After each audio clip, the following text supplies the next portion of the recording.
What's up, everybody? It's Fine here. I'm back to give you guys a top speed tune. This is going to be on the Viper GTS 02.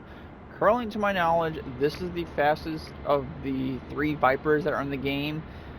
The other 2, the GTS 13, I believe it is the next one, but I'm not sure. It's going to be a little bit of a trial and error as the weeks go on, because I'm going to have to work on these again, but the reason why I say that is because originally I had this one at a 268 for the tune wise, but I just tried it out. Granted, the speed that you get, the wind speed, as you can see, is a little bit lower than I would normally try to have. But with that wind speed, I'm hitting 264 ish. It could hit 265 with better wind speed, but it could go to 267. So I don't really know exactly what's going on. I know in the last few updates we've had an update that did stuff against the suspensions and the transmissions. So with all of that happening, it may have messed with a couple of tunes I have. It may not have. I don't really know which cars got affected by it a lot or which cars didn't get affected by it a lot. This car, I do know for a fact, if you have the rear diffuser, get it. I cannot remember, honestly, if this has a rear diffuser on it or not. If it doesn't, that's the reason why I'm getting the speed. I'm pretty confident I have the rear diffuser on it. It's kind of hard to tell with the picture here and in the, how, just driving around, really. But going into the suspension, it's pretty much the exact same how it is on a lot of the other tunes I've had. Mainly the earlier tunes, really. I mean, there's a couple tunes here and there that have a slight difference in the suspension, but you have the body, the ride height, or the body height. I don't know why they have it like that. You know, you want it all the way down front and rear. Anti-roll bars is wherever you guys want to do with them. I don't touch them. Compression is going to be at 40. Extension is going to be at 30. Your natural frequency or spring rate is going to be all the way up in the front and all the way down the rear. For some reason, this is one of the few cars that has an issue in the turn with racing sports or racing softs on the front.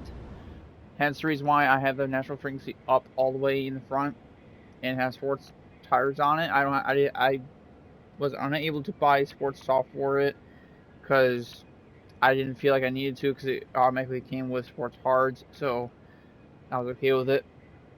But as I said before, this is one of the very few front engine cars that has that issue. And then you got the negative camber at 1.5 in the rear and 3.0 in the front with no tow. Going over to the transmission, with the fully customizable racing transmission, you're going to take your top speed, take it from, I'm pretty confident it was a 250. I think that's what it starts at. Take it to 330. I had this set up before they fixed the issue that I was having with the transmission, so that's why I set at 330. If you guys want to, you guys can definitely increase that, and you guys don't really have to worry about the gearing exactly, but with how the gearing is on this, you really don't need to have any gear for drafting exactly, because with how this car is, it likes the lower end of the gears. So it's a 6-gear setup, but once you get to 330 on your top speed, this is what you want to look for. The 6 gears, what you're going to be running in. If you guys want to, you guys can readjust this to make it where it's going to be in the 5th gear driving, and then you can shift into 6th gear to either draft or use for NOS.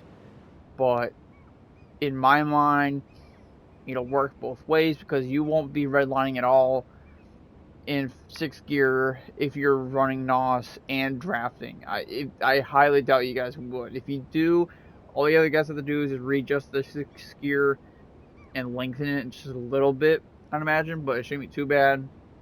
But all I did is I just took the final from where it was stock, and I honestly can't remember where it was exactly, but wherever you guys have it stock-wise, put the final to 2.307, and then you guys should be matching my numbers. If you guys are having any issues, don't readjust the numbers to match the gear ratio numbers. Try to match the miles per or the kilometers per hour numbers for the max kilometers per hour speeds for those gears. So for mainly sixth gear, try to aim for the 550.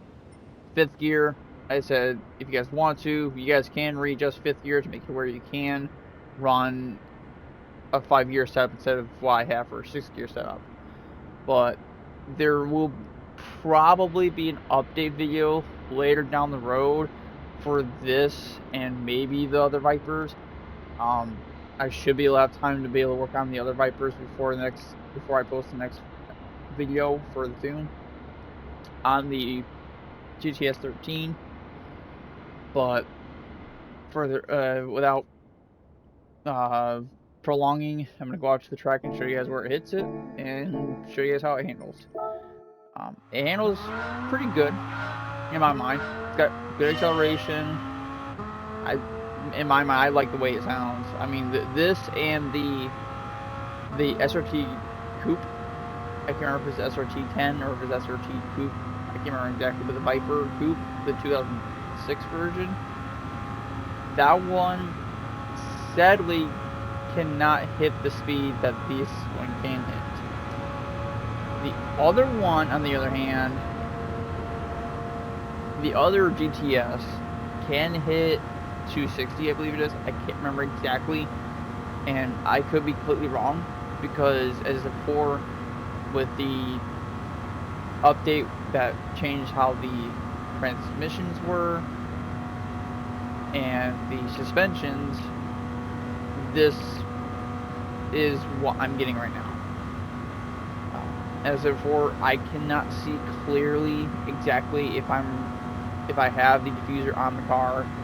But as before, if you don't have it, put it on it. It should increase the speed. There's only one set of cars. I say set of cars because they're both exact same cars that have that issue. But the only two cars that have an issue with the diffuser is both the Nissan R35s, the Nismos. For some reason, both those have issues with the diffusers, and they don't either do nothing or they actually make it slower. For some reason, I don't know why. But every car that I put the rear diffuser on, it seems to be working just fine. It gives it an extra 5 to 10 miles per hour. The one that it just loves is the C6 ZR1. Like that car for some reason just loves the rear diffuser. I don't know why. Because before it was going like 270-ish, and now it goes like 280, 281, possibly 282. I don't know how it does really, but with the sports softs or even sports softs, if you have those, you can use those. But with sports tires at the front, it handles just fine in the turn. It doesn't really make you go any slower as you go down to the bottom. You won't have that much of an issue. As I said before in a lot of my other videos, don't try to make a really quick adjustment in the turn or anywhere really, or you will lose traction. Because how they have the game set up now, it's not as grippy, I guess you could say. Like, you don't have as much grip on your rear tires anymore for some reason. Like, you have grip, it's just it's a lot of it's in the front for some reason. I don't know why, but yeah. As I see here, I'm hitting 264. I'm pretty sure with a little bit higher to wind speed, like in the 10s or even 15s, you'll probably hit 264 or higher than 264. But yeah, that'll be it for the video. If you guys like the video, hit the like button. Also subscribe for more videos. If you have any questions or post them down in the comments below. And if you have any suggestions on cars that I have not already posted yet so far, that you guys want to see me do a top speed tune on, put them down in the comments below. I will let you guys know that I am doing the other 2 Vipers, and can't remember exactly, but there's 2 other cars I have in set ready to go after the Vipers. So after the other 2 Vipers. So as I said before, just let me know what you guys want me to do another Top Speed 2 on the parts I have not done yet so far. But yeah, other than that, I'll see you guys in the next episode.